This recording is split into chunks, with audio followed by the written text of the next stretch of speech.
tu peux te présenter? Alors je suis Jean-Pascal Code, donc je suis biologiste marin et puis ça fait à peu près sur la problématique du blanchissement, je travaille dessus depuis 1998, donc avec les différents épisodes qu'on a eu à La Réunion, 98, 2001, 2004 et surtout 2016 qui a été assez fort.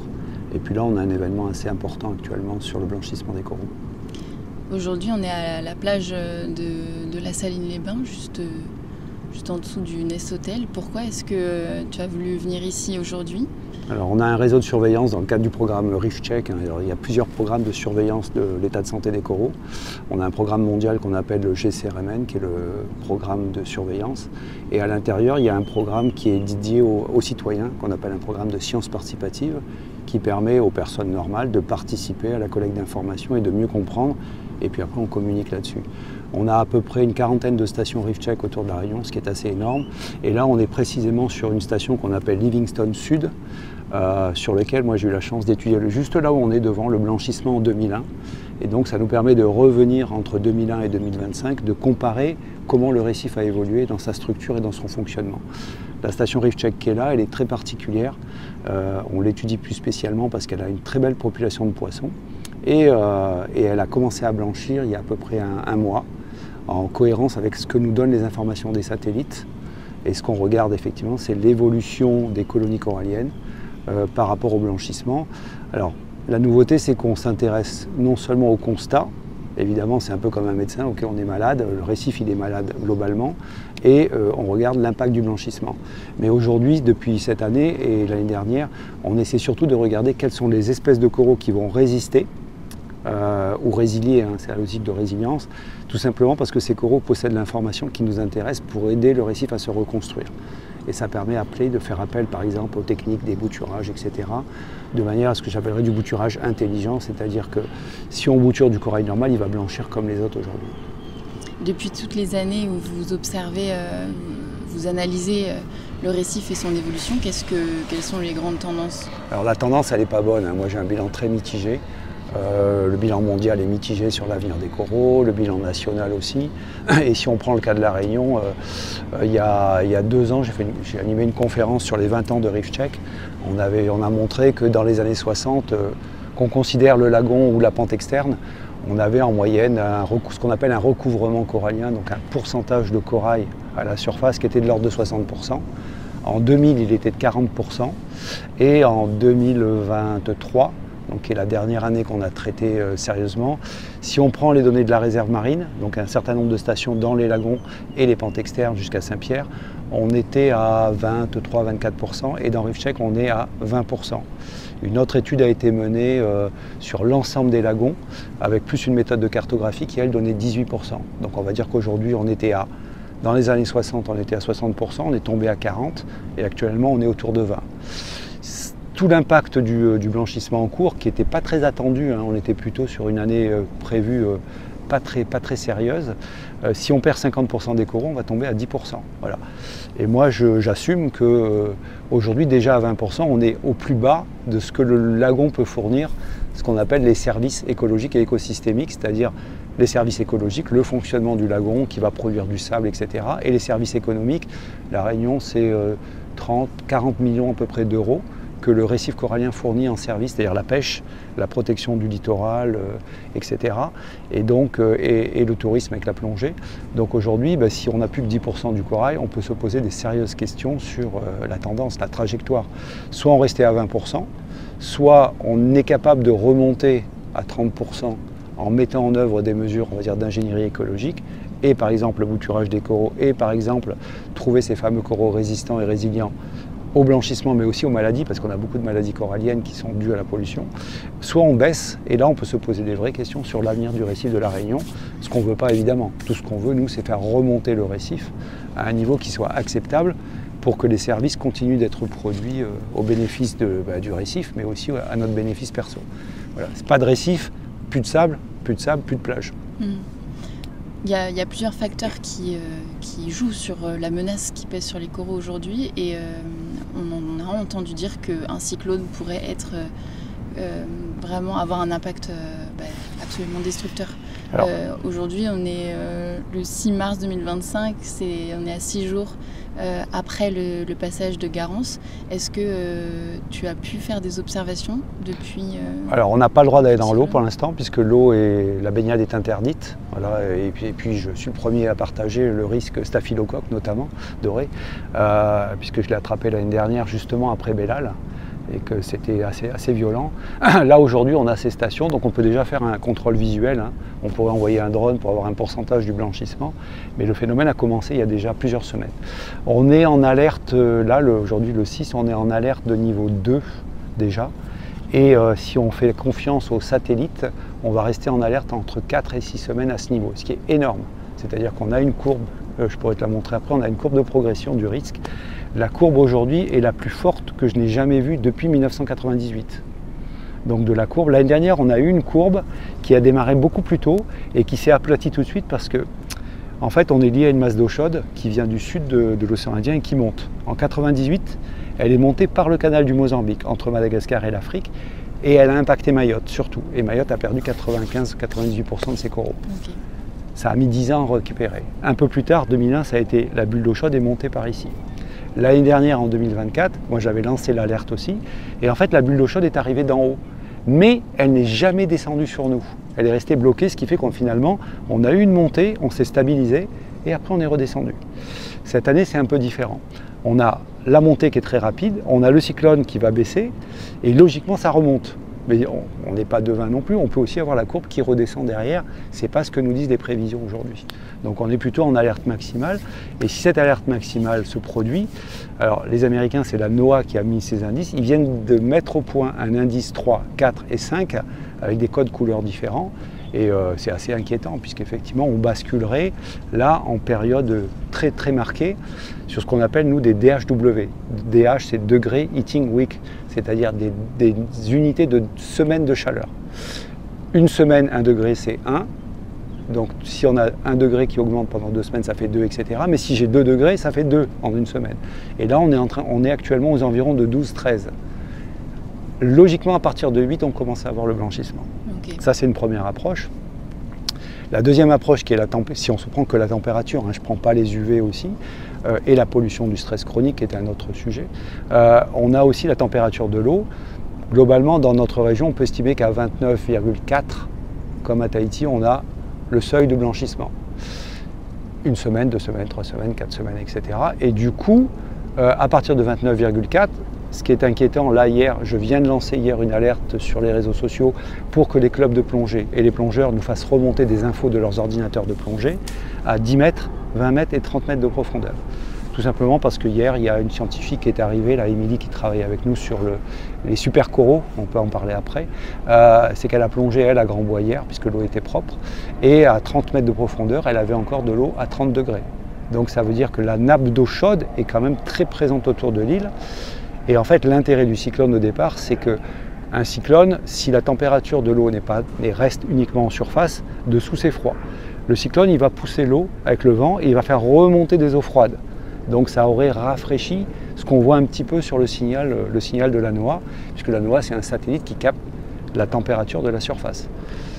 Le problème à La Réunion qu'on a eu, c'est qu'en même temps, on a eu des fortes pluies, donc on a des apports de boue, particulièrement à Saint-Leu, qui sont venus colmater le corail, et ça c'est pas bon du tout pour le corail. Donc c'est à dire que là on a un effet stress double.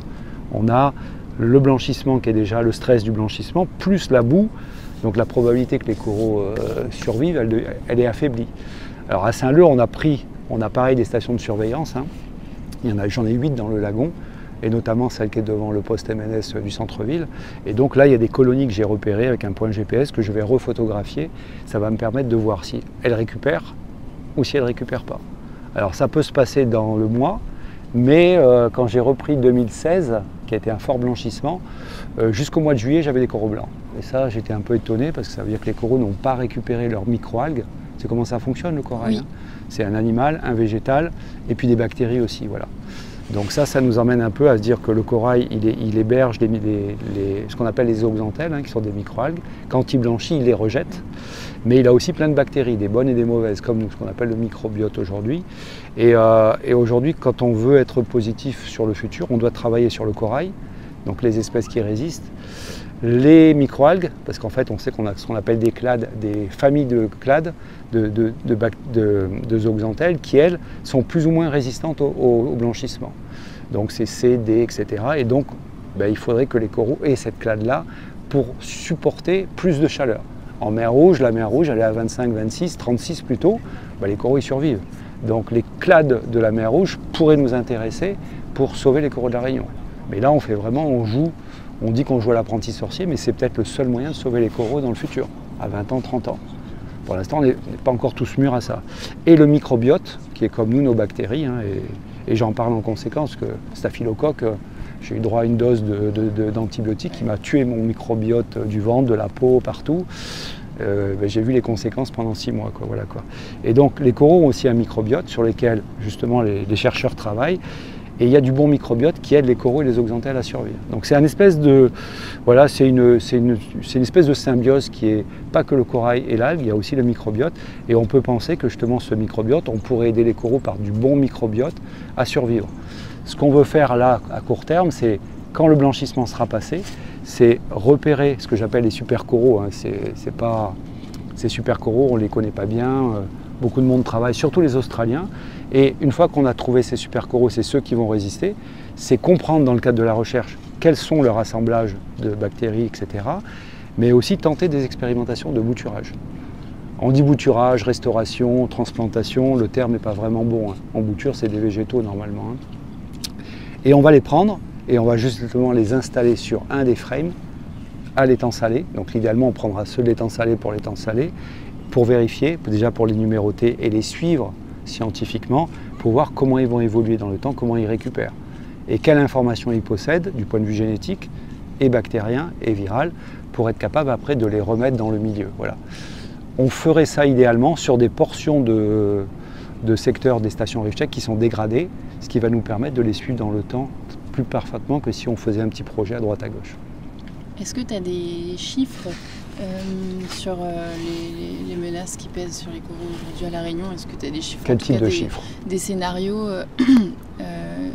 des études que vous avez pu mener sur les scénarios à venir et sous quel Alors, il n'y a pas de scénario à pas... venir. J'ai l'impression, moi personnellement, c'est qu'on est, puis j'en fais partie, pour avoir mis en place le réseau en 98, il y a le réseau de la réserve, il y a aussi des programmes universitaires, il y a des programmes des organismes de recherche comme l'IRD, l'IFREMER.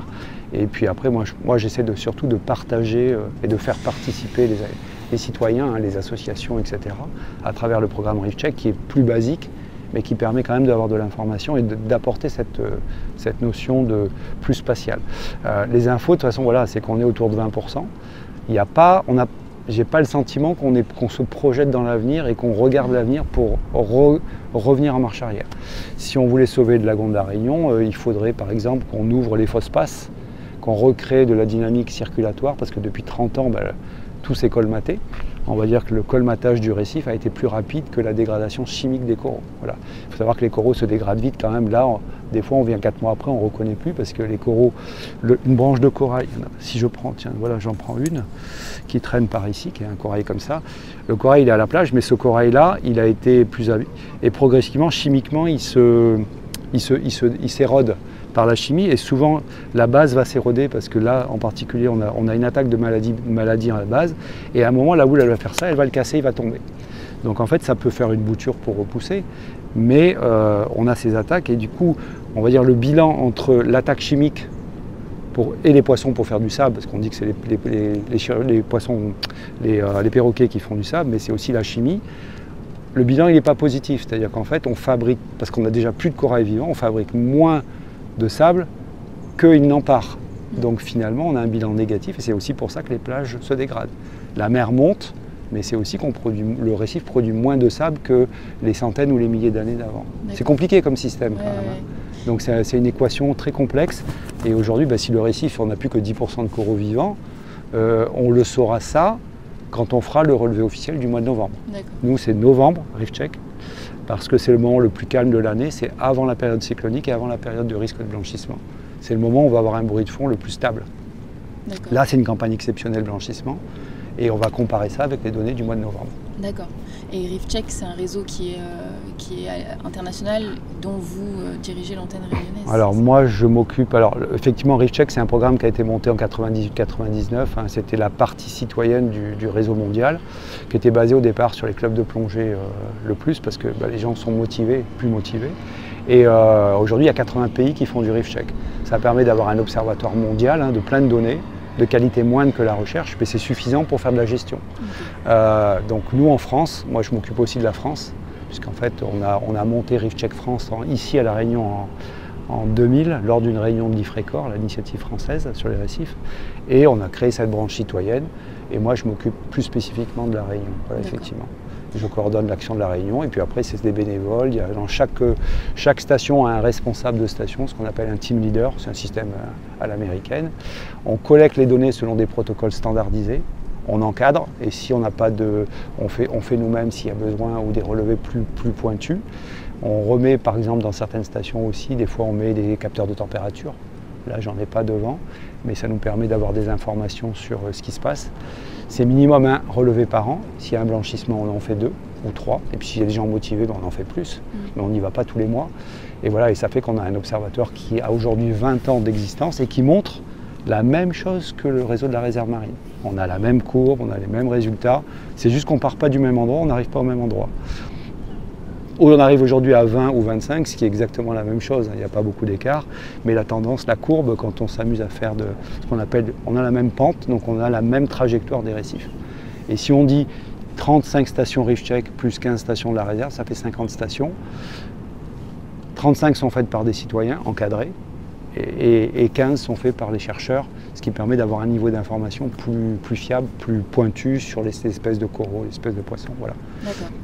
Vous, avec l'association, vous travaillez sur les coraux, mais vous, à titre personnel, vous allez souvent dans le lagon.